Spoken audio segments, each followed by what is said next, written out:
It's funny how betrayal never comes from strangers.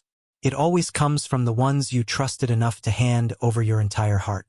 I never thought my best friend, the boy who grew up next door, who fought my bullies, who sat with me through late-night movies, would be the one holding a secret so dangerous it could change everything between us. His name was Aiden Hayes, and he was an alpha through and through. Broad shoulders, a voice that could silence a room, and a way of moving that made everyone else feel small without him even trying. Me? I was just Evan Reed, the quiet, overlooked boy who always seemed too fragile for the world. People said I was lucky to have Aiden as my shield. What they didn't know was that sometimes shields have their own desires they keep hidden until the moment you're too vulnerable to push them away. We grew up in a small town in Pennsylvania, where secrets traveled faster than the wind, and everyone knew everyone's business. At least they thought they did. No one suspected the truth about Menet the teachers, not the neighbors, not even Aiden himself, or so I believed. I wasn't just different because I was quieter, softer.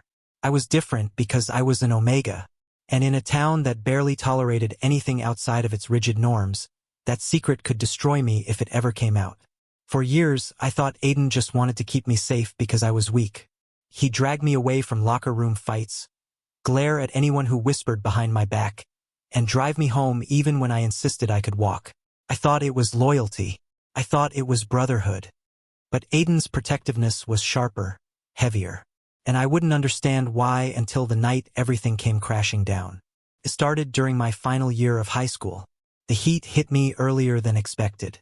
It was cruel, unforgiving, and it tore me apart from the inside. I locked myself in my room, praying it would pass, trembling with shame and fear. But when my body betrayed me, my scent flooding through the cracks of my walls, Aiden was there. He showed up at my door, eyes dark, jaw clenched, as though he had been waiting for this exact moment all along. "You should have told me," he said, voice low, shaking with something I couldn't name. I couldn't even look at him. My skin burned, every nerve screaming, and the boy I trusted more than anyone suddenly felt like the most dangerous person alive. "Go away, Aiden. Please." But Aiden didn't leave. He stepped inside, closed the door, and for the first time in all the years I'd known him, I saw the alpha not as my best friend, but as someone fighting instincts too strong to ignore. His eyes flicked over me with a mix of hunger and guilt. I hated him for looking at me that way. I hated myself for not wanting him to stop. The next few days were chaos. Aiden stayed close, guarding me from curious eyes and cruel gossip. But beneath every word we exchanged was a current of something unspoken, desire tangled with betrayal, longing laced with resentment. I lashed out at him, accused him of pretending to care when all he wanted was to claim me. He took every hit, every harsh word, and still didn't leave. "You think I wanted this?" he shouted one night, his voice breaking in a way I had never heard before. "You think I've been waiting just to trap you? I've been killing myself for years trying not to want you. Evan, do you even understand what that's like?" I froze. Because no, I didn't. I had been so busy resenting the way the world treated me that I never realized the war he had been fighting silently all along. But understanding didn't erase the pain. For weeks, I avoided him. I couldn't stand the way his eyes softened whenever they landed on me, as if he carried both regret and devotion in equal measure. My heart was a battlefield, half of it screaming to run, the other half aching for him to pull me back. The turning point came on a rainy night in late spring. I was walking home alone, drenched and trembling, when a car pulled up beside me. Of course it was Aiden. Of course he didn't care that I had ignored him for weeks. He rolled down the window, his hair plastered to his forehead, his eyes raw. "Get in, Evan. Please." Something inside me broke then. Maybe it was exhaustion, maybe it was the truth I had been running from. I climbed into the passenger seat, soaked and shivering, and for the first time in months, I let myself look at him without walls. We didn't talk on the drive. The storm outside was loud enough to fill the silence. But when he pulled into the old park where we used to spend summers, I finally whispered the question that had been haunting me. "Why me?" He turned to me slowly, his expression stripped bare of the arrogance that made him untouchable to everyone else. "Because you're the only person I've ever wanted to be good enough for. Because every time I thought about walking away, the idea of not seeing you again was worse than burning alive." Tears blurred my vision before I even realized I was crying.